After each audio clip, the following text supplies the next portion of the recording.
নমস্কাৰ অংকুল welcome to my YouTube channel Assam career update আজি পুনৰ আপোনালোকৰ কাৰণে বহুত ভাল খবৰ আহিছে 2 লাখ চাকৰিৰ নটিচ আহি গ'ল এপ্লাই ডেট আহি গৈছে grade 3 grade 4 so 2 lakh job vacancy notice release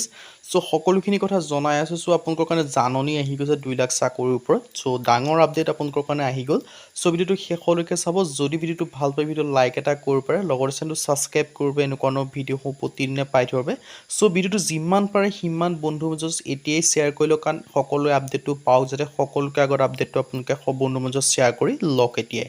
so আহক আজি ভিডিও আৰম্ভ কৰো সো চেনেলটো সাবস্ক্ৰাইব কৰিলো কেনেকুৱা আপডেটসমূহ সকলোকে আগত পাবৰ বাবে ইয়াৰ মুখে দেখিছে 2 লাখ পদৰ বৃহৎ নিযুক্তি জাননী মুকলি কৰি দিছে দেখিব পাইছে অসমৰ অৰ্হতা সম্পন্ন নিবনুৱা যুৱ যুৱতীৰ বাবে সংস্থাপনৰ বাবে ঐতিহাসিক সুযোগ আপোনালোকে দেখিব পাইছে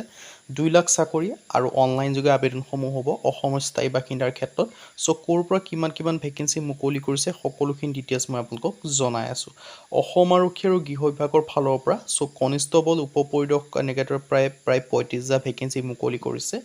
শিক্ষা বিভাগ আৰু তাৰ উচ্চ শিক্ষা বা নিম্ন শিক্ষা স্কুল পৰ্যায়ত প্ৰায় 45টা পদ থাকিব ইয়াত প্ৰাথমিক আৰু হাইস্কুল শিক্ষক তেনেকুৱা ভেকেন্সি দেখিবলৈ পাব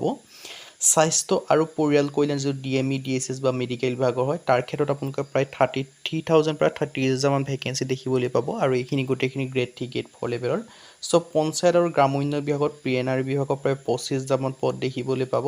ৰাজহ আৰু দুৰ্যোগ ব্যৱস্থাপনা বিভাগৰ ফালৰ পৰা প্ৰায় 15,000 মান পদ দেখিবলৈ পাব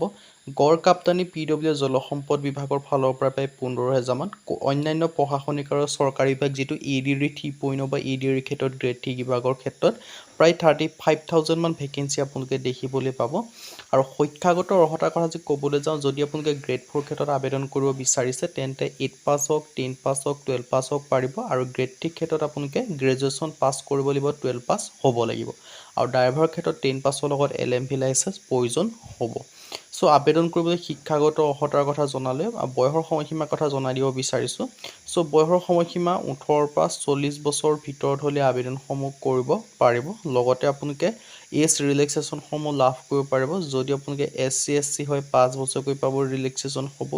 ওবিসি হলে 3 বছৰকৈ পাব ৰিলেক্সেশন সমূহ পিডব্লিউবিডি হলে 10 বছৰ পৰ্যন্ত ৰিলেক্সেশন সমূহ লাভ কৰিব পাৰিব